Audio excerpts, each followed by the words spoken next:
कांग्रेस वालों से पूछना। 1975 में जब इमरजेंसी चल रही थी, पूरा देश जेल के अंदर था, उस समय उन्होंने सेकुलर और सोशलिस्ट वर्ड जोड़ दिया, बिना चर्चा के, बिना किसी के। तो एक तरीके से उन्होंने संविधान के बेसिक स्ट्रक्चर को बदल दिया, प्रियम्बल में डाल दिया सोशलिस्ट और सेकुलर। इसका मतलब ये हुआ कि संविधान का बेसिक स्ट्रक्चर बदल दिया। फिर उसके बाद 1984 में राजीव गांधी को एक ऐतिहासिक बहुमत मिला, 400 सीट से ज्यादा मिली। उस समय नारे लगते थे अब की बार 400 पार, अब की बार 400 पार, और 404 सीट मिली।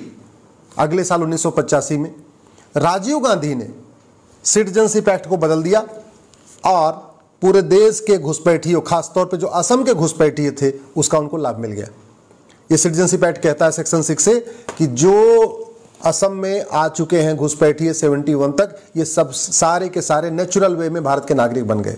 और उसका फायदा ये हो रहा है कि जो 71 के बाद में भी आए हैं, 85 में आए, 90 में आए, 2000 में आए, 2010 में आए, वो भी कह रहे हैं हम 71 के पहले आए थे, क्योंकि कोई बॉर्डर पे पर्ची तो कटती नहीं है कहाँ कब आए हैं, वो तो अवैध रूप से आते हैं।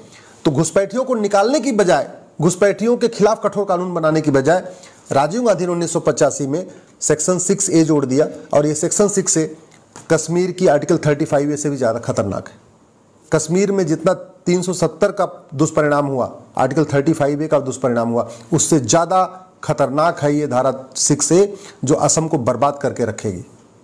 उसके बाद भी पेट नहीं भरा। अगले साल 1986 में साहबानों का मामला आया था सुप्रीम कोर्ट का। सुप्रीम कोर्ट का फैसला पलटने के लिए कानून बना दिया और मुस्लिम महिलाओं को जो गुजारा भत्ता मिलना था उसको बंद कर दिया 1986 में। ये काम भी राजीव गांधी ने किया। फिर उसके बाद इस देश में मुगलों के इलीगल काम को लीगलाइज करने के लिए कानून बना 1991 में, वो भी कांग्रेस ने बनाया था। आप जरा सोचिए, यहाँ पे हजारों की संख्या में मंदिर तोड़े गए थे, और किसके द्वारा? बाबर के जरिए, हुमायूं के जरिए, औरंगजेब ने तोड़वाया, अकबर ने भी तोड़वाया, गजनी ने तोड़वाया था, गोरी ने तोड़वाया था, अहमद शाह अब्दाली ने तोड़वाया था। हजारों की संख्या में मंदिर तोड़े गए थे। उन मंदिरों को रिस्टोर करने के लिए कानून बनाने की बजाय 1991 में कांग्रेस ने कानून बनाया जिसको प्लेस ऑफ वर्शिप एक्ट कहते हैं, पूजा स्थल कानून कहते हैं, और उसने सारे के सारे मुगलों के इलीगल काम को लीगलाइज कर दिया। 1588 में बाबर ने अयोध्या को तोड़ा, 1670 में औरंगजेब ने मथुरा भगवान कृष्ण की जन्मभूमि को तोड़ा, 1377 में तुगलक ने अटाला देव मंदिर को तोड़ा जो जौनपुर में है, जिसको अटाला मस्जिद कहते हैं। 1669 में औरंगजेब ने काशी विश्वनाथ जी मंदिर का तोड़ा था। 1410 में अलाउद्दीन ने रुद्र महालय मंदिर तोड़ा था। 1552 में अहमद शाह अब्दाली ने, जिसके नाम पे अहमदाबाद चल रहा है, उसने भद्रकाली मंदिर को तोड़ा था। इसी तरीके से पश्चिम बंगाल की जो अदीना मस्जिद बनी है वो भी मंदिर तोड़ के बनी है। विदिशा में 1658 में औरंगजेब ने वीजा मंदिर को तोड़ के वीजा मंदिर मस्जिद बनवा दिया। आपका धार में भोजशाला सरस्वती जी के मंदिर को तोड़ के वहां पे भी जो है मूर्तियों को तोड़ दिया गया। तो कांग्रेस की ड्यूटी थी कि भाई भारत स्वतंत्र हो गया है तो एक कानून बनाए और सारे जो मठ मंदिर तोड़े गए उनको रिस्टोर करे, उनको बनवाएं। वो काम नहीं किया। 1991 में प्लेस ऑफ वर्शिप एक्ट बनाया और बोल दिया कि जो भी ये मुगल तोड़े थे वो सब सही है, ये सब लीगलाइज हो गया। अगले साल 1992 में मुस्लिम्स को फायदा देने के लिए और हिंदुओं को आपस में बांटने के लिए, क्योंकि हिंदू लॉ के अनुसार, संविधान के अनुसार हिंदू, जैन, बौद्ध, सिख, ये हिंदू, जैन, बौद्ध और सिख ये चारों हिंदू कहलाते हैं। लेकिन 1992 में कानून बना के सिख को भी माइनॉरिटी बना दिया, जैन को भी माइनॉरिटी बना दिया, बौद्ध को भी माइनॉरिटी बना दिया। असली मकसद था मुस्लिम्स को फायदा पहुंचाना, लेकिन एक ही तीर से दो निशान साधा 1992 में। इसको कहते हैं माइनॉरिटी कमीशन एक्ट। अगले साल 1995 में वक्फ एक्ट बना दिया। मुस्लिम्स को पूरे देश की जमीन पर कब्जा करने के लिए एक वक्फ एक्ट बनाया 1995 में। अगले फिर 2004 में माइनॉरिटी एजुकेशन एक्ट बना दिया। ये काम मनमोहन सिंह ने किया था। 2010 में FCRA बनाया। इस देश गद्दारों को फंडिंग कराने के लिए, देश विरोधी NGO को फंडिंग कराने के लिए, माओवादियों को, नक्सलियों को, जिहादियों को, मिशनरियों को, अलगाववादियों को, चरमपंथियों को, कट्टरपंथियों को, सफेद पोस्ट नेताओं को, सबको फंडिंग कराने के लिए कानून बना 2010 में, उसको FCRA कहते हैं। 2012 में राइट टू एजुकेशन के दायरे से मदरसे को बाहर निकाल दिया। जब राइट टू एजुकेशन 2009 में बना था तो मदरसे भी उसके दायरे में आते थे, 2012 में उससे उसको बाहर निकाल दिया। ऐसे ही अनेक 50 से ज़्यादा कानून हैं जो कांग्रेस ने बनाया है। कांग्रेस ने गुलामी का नाम नहीं मिटाया, गुलामी का निशान नहीं मिटाया, गुलामी की परंपरा को नहीं खत्म किया, गुलामी के रीति रिवाजों को खत्म करने के लिए कुछ नहीं किया। गुलामी की भाषा को कम करने के लिए कुछ नहीं किया। गुलामी की पुलिस व्यवस्था को नहीं बदला कांग्रेस ने, गुलामी की न्यायिक व्यवस्था को नहीं बदला कांग्रेस ने, गुलामी की शिक्षा व्यवस्था को कांग्रेस ने नहीं बदला, गुलामी की प्रशासनिक व्यवस्था को कांग्रेस ने नहीं बदला, गुलामी की टैक्स व्यवस्था को नहीं बदला, गुलामी के जितने हमारे पुरानी परंपराएं चल रही थी कि गवर्नर जाएंगे तो ऐसे सैल्यूट होगा, ये जाएंगे तो ऐसे सैल्यूट होगा, ये जाएंगे तो ऐसे सैल्यूट हो जाएगा, वो कुछ नहीं बदला।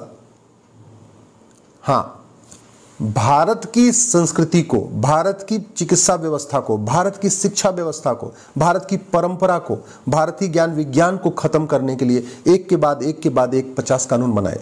इसलिए मैं आपसे निवेदन करता हूं, एक बार वोट देने से पहले कांग्रेस के नेताओं से जरूर पूछना, एक बार वोट देने के पहले कांग्रेस के नेताओं से यह पूछना कि तुमने गुलामी का कौन सा निशान मिटाया, तुमने गुलामी के खिलाफ कितने काम किए, और तुमने वेद पुराण को क्यों नहीं लागू किया। तब तो ऐतिहासिक बहुमत था। आप कांग्रेस के नेताओं से पूछिए कि आपके तो पास 1950 से लेके नेहरू जी को लगातार ऐतिहासिक बहुमत मिल रहा था, इंदिरा जी को लगातार ऐतिहासिक बहुमत मिला, राजीव गांधी को तो 404 सीट मिली। इतने साल सत्ता में रहने के बाद समान शिक्षा क्यों नहीं लागू किया, समान नागरिक संहिता क्यों नहीं लागू किया, घुसपैठ के खिलाफ कठोर कानून क्यों नहीं बनाया, धर्मांतरण के खिलाफ कठोर कानून क्यों नहीं बनाया, जनसंख्या नियंत्रण, जनसंख्या विस्फोट रोकने के लिए कठोर कानून क्यों नहीं बनाया, तुमने अश्लीलता नियंत्रण के लिए कानून क्यों नहीं बनाया, तुमने नशा के खिलाफ कठोर कानून क्यों नहीं बनाया, तुमने भारत के संविधान को लागू करने के लिए क्यों नहीं बनाया, तुमने वेद पुराण को जन जन तक पहुंचाने के लिए वेद पुराण को शिक्षा व्यवस्था में शामिल क्यों नहीं किया, तुमने भगवत गीता और रामायण को एजुकेशन में क्यों नहीं डाला, तुमने सेकुलर शब्द भारत में क्यों जोड़ा, तुमने सोशलिस्ट शब्द भारत में क्यों जोड़ा। ये आप कांग्रेस वालों से पूछना, क्योंकि वैसे तो आपको मिलेंगे नहीं, लेकिन अब इलेक्शन आ रहा है तब ये कांग्रेस के नेता आपके पास आएंगे। और इस बार आप जो वोटिंग करना वो दिल लगा के मत करना, दिमाग लगा के करना। इस बार जो वोट देना वो सोच समझ के वोट देना। इस बार जो वोट देना जाति के आधार पर मत देना, भाषा के आधार पर मत देना, क्षेत्र के आधार पर मत देना। इस बार वोट देना मुद्दों के आधार पर। जो वोट मांगने आए उससे ये जरूर पूछना कि तुम नशे के खिलाफ कठोर कानून बनाओगे कि नहीं, और बनाओगे तो इसकी घोषणा करो।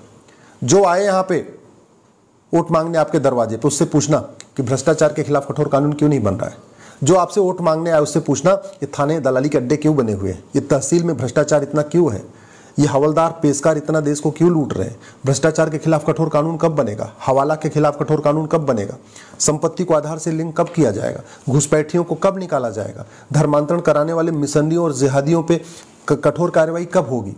ये आप पूछना। अगर आप नहीं पूछोगे तो याद रखिए, जैसे पाकिस्तान से मिट गए, अफगानिस्तान से ख़त्म हो गए, बांग्लादेश से भी ख़त्म होने के कगार पे हैं, भारत के 9 राज्यों से ख़त्म हो चुके हैं, भारत के 200 जिलों में ख़त्म हो चुके हैं, भारत के 300 तहसीलों में ख़त्म हो चुके हैं। देखते देखते एक दिन अपने ज़िले में भी आप ख़त्म हो जाओगे। और कश्मीर वाले तो पलायन करके दिल्ली आ गए, बंगाल वाले तो पलायन करके असम में चले गए, मणिपुर वाले पलायन करके फिर बगल के राज्यों में चले गए। आप कहाँ जाओगे, सोचना आपने। इसलिए इन वोट जीवी और नोट जीवी नेताओं से खुल के सवाल करिए। और अगर मेरी बात से सहमत हो तो इस वीडियो को अपने सारे ग्रुप्स में डाल दीजिएगा, अपने फेसबुक पे डाल दीजिएगा, अपने व्हाट्सएप पे ज़रूर फैलाइएगा। अगर आप ट्वीट कर सकते हैं तो इसको ट्वीट भी करिएगा। और अपने जान पहचान के नेताओं को कहिए कि इन बातों का जवाब दें, नहीं तो ये वोट जीवी और नोट जीवी नेता 20 साल के बाद, 25 साल के बाद आपके बच्चों को बचाने नहीं आएंगे। आज का कठोर कानून आपके बच्चों को बचाएगा। आज के अच्छे नेता जिनको आप बहुत अच्छा मानते हो, ये 25 साल के बाद आपके बच्चों को बचाने नहीं आएंगे।